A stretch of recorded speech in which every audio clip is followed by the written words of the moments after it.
So HHS Secretary Becerra, I believe, he kind of rolled out the PrEP Act, which basically allows the FDA, right, to grant this emergency use authorization. But I think the question that a lot of people are asking, which definitely bears resemblance to, I think, the kind of question about COVID-19, since 2022, there's really only been, 11 or so documented cases or incidents, hospitalizations due to bird flu. So it just doesn't really comport, I think, with the time frame for them to be wanting to certify vaccinations, right? The data doesn't really check in terms of this becoming a public health emergency. So what do you make of the timeline on this?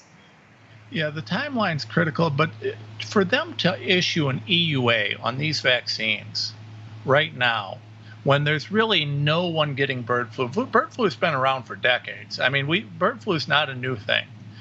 And the idea that somehow, suddenly, it's going to jump to the human population is absurd. Now, I will say, on my other screen over here, I have right in front of me, a huge study where they are doing in the United States, on U.S. soil, gain of function on bird flu. Okay, so they're doing gain of function work, the same gain of function work that gave us COVID. They're doing that same gain of function work under Joe Biden and Kamala Harris that created COVID, but they're doing it on bird flu.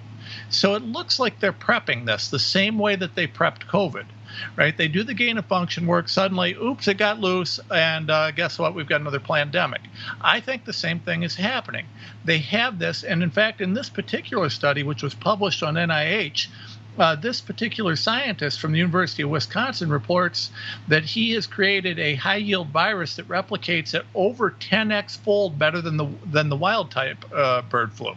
10x. So they are making it more pathogenic. They're making it more dangerous. They're making it spread quicker. They're making it reproduce quicker. They're literally doing this work in the United States now.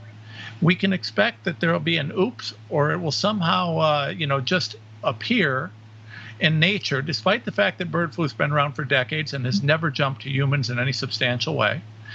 And then they will have a vaccine just sitting there ready to go so that they can force it into our arms again. It will be a replay of COVID.